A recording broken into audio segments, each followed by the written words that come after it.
Antes de empezar con la historia, tengo que aclarar que yo no soy dueño de los personajes ni animes ni imágenes que salgan. Todos los derechos a sus creadores, solo la historia no canónica me pertenece. Nos quedamos cuando título. Sintonía infernal. Advertencia. Este fanficción contiene elementos de horror psicológico, erotismo oscuro, situaciones de poder coercitivo y terror sobrenatural.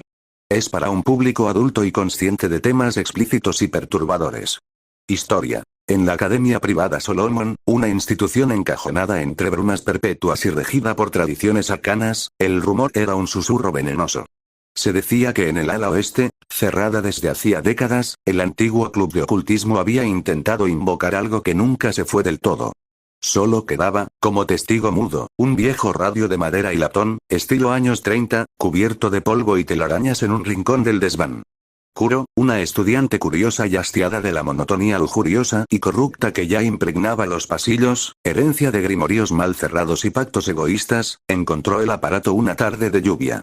Atraída por su estética anacrónica, lo llevó a su habitación. Esa noche, estática y un leve zumbido llenaron la habitación. No había electricidad conectada. Y entonces, una voz emergió del silencio, meliflua, con un timbre a crackles de vinilo y una cadencia de jazz antiguo. Buenas noches, querida oyente. ¿Busca algo más estimulante que los vulgares juegos de poder de sus compañeros? Era Alastor.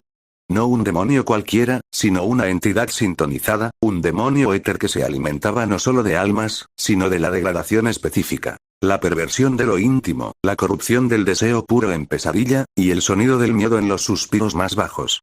El Bible Black, un grimorío en la biblioteca de la escuela, no había sido su puerta, sino su antena. La lujuria simple lo aburría. Él buscaba una sinfonía de terror erótico espiritual. Alastor se manifestó primero como una sombra con ojos de dial de radio y una sonrisa desgarrada, amplificada, siempre acompañada por su estática. Su poder no era de fuerza bruta, sino de manipulación sónica y psicológica. Empezó a sintonizar los deseos más oscuros e inconscientes de los estudiantes y el personal. Para la tímida Mei, que anhelaba ser vista, hizo que su reflejo en los espejos cobrara vida y la sedujera con promesas de amor eterno, solo para que el reflejo, en el clímax de su éxtasis, se quebrara como cristal, dejándola sangrando y aterrorizada de su propia imagen. Para el profesor de literatura, un hombre que fetichizaba la pureza, Alastor le concedió la historia perfecta. Sus alumnos empezaron a recitar poesía lasciva con voces que no eran las suyas, contorsionándose en poses cada vez más obscenas y antinaturales, hasta que el aula se convirtió en un tableau-vivant de pesadilla libertina. Alastor observaba, siempre con esa sonrisa, sus dedos largos dirigiendo la macabra orquesta como si ajustara el dial de una radio. La audiencia pide un número más vibrante. Anunciaba, y las sombras de los pasillos se enredaban en los tobillos de las chicas, arrastrándolas a rincones donde sus susurros las convencían de que deseaban aquello que las aterraba. El placer y el pánico se fundían en una misma frecuencia, un feedback de sensaciones que destrozaba la psique. Kuro, atrapada entre el horror y una fascinación hipnótica, se convirtió en su asistente involuntaria. Alastor le susurraba al oído, su voz un ronroneo electrizante. Ellos solo usan el libro para conjurar placeres baratos. Pero el verdadero poder, mi querida, está en la ambientación, en la tensión antes del estallido, en el susurro que es más íntimo que un grito. La usaba para colocar transmisores, objetos personales cargados con su estática, que luego emitían su influencia en las habitaciones, en los baños, en el dojo de meditación. El clímax llegó durante el festival escolar. Alastor, aprovechando la energía congregada y los rituales de magia sexual que un grupo de estudiantes intentaba realizar, se materializó plenamente en el salón principal. Su forma era una elegante y terrorífica amalgama de gentleman radiofónico y ciervo espectral, con astas que emitían ondas de radio visibles. La música de fondo, un swing frenético, se impuso sobre todo. No es sobre la carne, es sobre el espíritu de la cosa. Proclamó, y con un chasquido de sus dedos, los lazos emocionales y deseos más privados de cada persona en la sala se exteriorizaron como entidades físicas, sombrías y viscosas.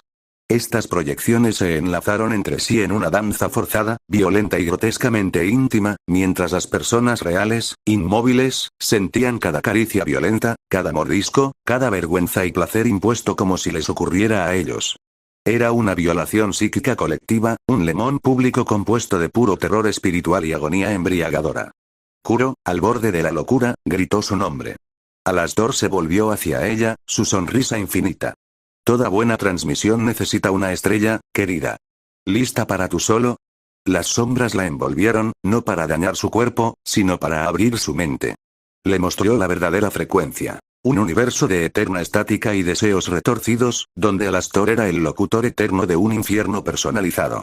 La experiencia fue tan intensa, tan espiritualmente violadora y a la vez reveladora, que le quebró el alma en un éxtasis de horror puro. Al amanecer, Alastor se desvaneció, como una señal que se pierde. La academia quedó en silencio, pero nada era igual. Los estudiantes y profesores caminaban como sonámbulos, sus ojos vacíos, a veces sonriendo de pronto con una mueca forzada. Sus relaciones se habían vuelto frías, mecánicas o impregnadas de un miedo sordo. El demonio se había ido, pero había sintonizado sus almas a una frecuencia de desesperanza y perversión latente.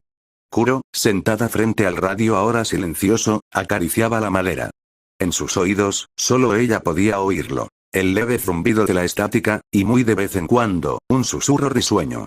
Estaremos en el aire nuevamente pronto, querida oyente. La próxima transmisión será especial.